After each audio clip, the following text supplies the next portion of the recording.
आज हम लोग बात करने जा रहे हैं इमाम जाफर सल्लल्लाहु अलैहि वसल्लम ने क्या फरमाया है कायम आले मोहम्मद यानी कि इमाम ज़मान इस्लाम के जो साथी होंगे आखिर वो कौन होंगे और क्या स्पेशली जो अरब है जो सऊदी अरेबिया किंगडम है वहां पर जो रहने वाले बाशिंदे हैं क्या वो मौला की आर्मी में शामिल होंगे या नहीं होंगे, इन सब पे बात करने जा रहे हैं। आप वीडियो देखते रहिए, जरूरी सी बात करेंगे।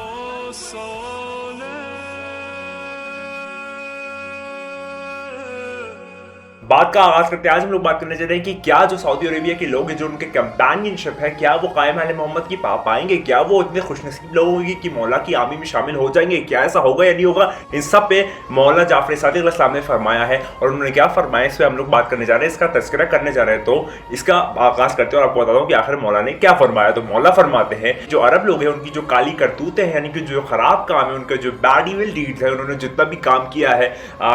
जमानों में वो सब जो है वो उनके लिए आगे दरपेश आएगा और वो उनके लिए आप कह सकते हैं एक मुसीबत का बायस बनेगा। ये जो है ये मौला की पहली लाइन है। फिर पूछने वाला जो पूछ रहा था वो पूछता है कि क्या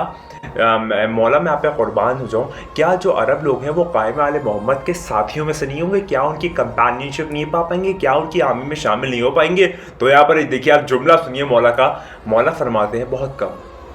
मतलब जहां से आप देख सकते हैं कि जो इब्तदा है वहीं पर जो लोग हैं वो सारे के सारे मुनाफिकीन हैं ज़्यादातर। यहाँ पर मौला फरमाते हैं कि जितने भी अरब हैं उनमें से बहुत कम जो हैं वो चुनिंदा लोग जो हैं वो मौला की आर्मी में शामिल होंगे। यानी कि आप इसका मतलब समझ सकते हैं कि जो एंटा यानी कि एंटा तो मैं नहीं कहूँगा, जो अरब के रीजन के नहीं है और जो बाहर के रीजन के ज़्यादातर कसीर तादाद में वो लोग होंगे जो कि मौला की आर्मी में शामिल होंगे। तो यह जब उसने पूछने वाले ने पूछा कि मौला मैं आप कुर्बान हो जाऊँ, क्या जो अरब के लोग हैं वो कायम आले मोहम्मद की आर्मी में शामिल नहीं होंगे, तो मौला फरमाते हैं बहुत कम। उसके बाद यहाँ पर देखिए सवाल पूछने वाले का सवाल क्या है कि या मौला कि ये वाली जो बातें हैं बहुत सारे अलग अरब के जो लोग हैं जो अरेबिया या रीजन्स में रहते हैं, अरेबियन पेनिनसुला में रहते हैं, वहाँ पर ये बहुत तादाद में बात करते हैं कायम आले मोहम्मद के ऊपर, फिर भी ये लोग नहीं हो पाएंगे। यानी आप देख सकते हैं ना कि मतलब लोग जो है वो आपके साथ इग्नाइटेड है, लाइटेंड है और जागरूक है ज़ाहिरी तौर पे कि जो कायम आले मोहम्मद है वो आएगा और उसके ऊपर बात करते हैं, उसके मुतालिक बात करते हैं कि सरकार दो आलम सल्लल्लाहु अलैहि वसल्लम ने भी फरमाया था। मतलब बिल्कुल आप कह सकते हैं एक तरीके से ज़ाहिरी तौर पर वेल एक्नॉलेज्ड है। तो यहाँ पर मौला फरमाते हैं कि लोग जो है जब तक कि वो लोग आप कह सकते हैं टेस्टिफाई नहीं किए जाएंगे यानी कि उनके और टेस्ट नहीं होगा, जब तक कि वो लोग टेस्टिफाई होने के बाद उसकी प्रॉब्लम्स के अंदर इन्वॉल्व नहीं हो जाते और इन्वॉल्व होने के बाद उसके अंदर से प्योरीफाई होकर नहीं निकलते, यानी कि मुश्किल आएगी, मुश्किल का सामना करेंगे और मुश्किल से सामना करने के बाद कामयाब नहीं हो जाते, यानी कि इन 3 फेजेस में जब तक काम नहीं हो जाता उसके बाद जो है जब ये काम हो जाएगा उसमें बहुत ज़्यादा कम तादाद में लोग बचेंगे। यानी कि मौला यहाँ फरमाना चाह रहे हैं कि जो अरब वाले लोग हैं वो मेनली जो है वो एक कह सकते हैं कलाम ज़्यादा करते हैं और एक्शंस कम करते हैं, यानी कि उनका जो मेजर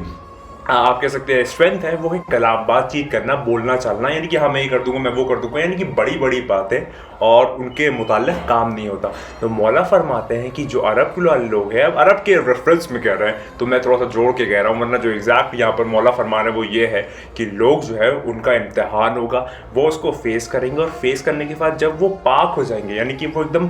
खालिस हो जाएंगे, उसके बाद जो कुछ मोमिनीन हैं वो उसमें से निकल पाएंगे, बाकी के सारे जो है वो उस टेस्ट में फेल हो जाएंगे, उस टेस्टिफिकेशन में अपने आप को साबित कदम नहीं रख पाएंगे। तो ये वाली जो चीज़ है इस वजह से मौला ने पहले फरमाया था कि बहुत कम तादाद में लोग होंगे अरब के जो कि मौला की आर्मी में शामिल होंगे। तो आप समझ सकते हैं कि फ़कत जो है इंसान का मर्तबा, उसके ओरिजिन या उसकी नेशनैलिटी या फिर वो कहाँ का है, कहाँ पे एग्जिस्ट करता है, किस जगह से बिलोंग करता है, उसका ख़ानदान क्या है, नहीं, ये सारी चीज़ों है ये सारी ताक पर रख दी जाती है। अगरचे आप है एक अच्छे इंसान बखुद नहीं है, यानी कि आपका जो कैरेक्टर है, आपका कैरेक्टर जो आपके वो आप कह सकते हैं अमल पे डिपेंड करता है। अगर आप कितना तक़वा है अपने अंदर, आप कितना परहेजगारी करते हैं, आप कितना ज़्यादा स्ट्रेट फॉरवर्ड है, आप कितना ज़्यादा सिरात मुस्तकीम पे हैं, सिरात मुस्तकीम की कितनी मारफत है आपको, आप किस तरीके से आइम्मा को देखते हैं, इन सब चीज़ों की जो आप कह सकते हैं एक तरीके के टेस्टिफिकेशन है, इसमें अगर आप पास होते हैं यानी कि मुश्किलें आएंगी, मुश्किलें आना फ़र्ज़ है।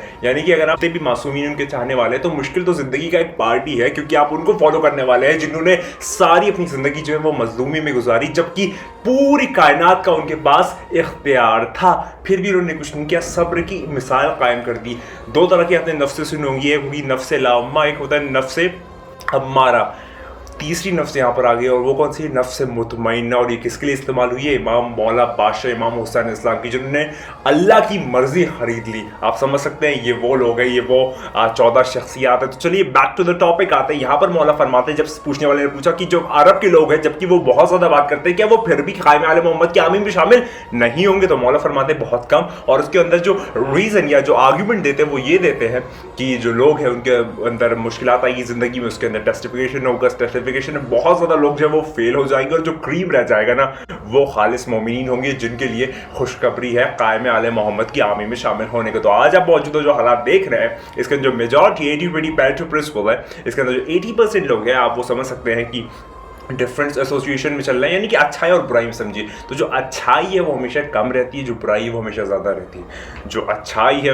वो बहुत ज़्यादा कम लोग होते हैं लेकिन वो सीधे रास्ते पे होते हैं, और जो बुराई है आप देख सकते हैं कि वो बहुत ज़्यादा कसीर तादाद में होती। तो इसी रेफरेंस में मौलाना ने फरमाया कि जो अरब के लोग हैं वो बहुत ज़्यादा कम तादाद में होंगे, क्योंकि उनका जो टेस्टिफिकेशन टाइम होगा उसके अंदर वो बहुत ज़्यादा टाइम फेल हो जाएंगे, और उसके अंदर मेजॉरिटी जो पब्लिक है वो हटा दी जाएगी अरबिया की, और जो खालिस मोमिनीन थोड़े बहुत बचे हैं वो जो है वो कायम आले मोहम्मद की आर्मी में शामिल हो जाएंगे। तो ये वो वाली बात है जो मैं आपके सामने बताना चाह रहा था, कि वो वाली रवायत है जो इमाम जाफर सादिक अलैहिस्सलाम ने फरमाया है अरब के रिलेटेड, कायम आले मोहम्मद की आर्मी के रिलेटेड, इन सब का जो आप कह सकते हैं कनेक्शन है, वो ये वाली रवायत है जो मैंने आपके सामने पेश की। मैं उम्मीद करता हूँ आपको वीडियो पसंद आई होगी। अपने सारे मोमिनीन और अहबाब तक ये सिलसिला और ये आप कह सकते हैं गुफ्तगू ज़रूर पहुँचाए, ताकि उनको मारफत इमाम ज़मान अलैहिस्सलाम की वो जो आने वाला है उसको क्या मकाम और मर्तबा, आपको किस तरीके से अपने आप को तैयार करना, आपको किस तरीके से अपने आप को पेशकश करना है जब वो कायम आले मोहम्मद आ जाए। और वो बहुत करीम लोग हैं, आप सब कुछ हटा के एक दफ़ा मोहब्बत से उनकी तरफ जाके तो देखिए,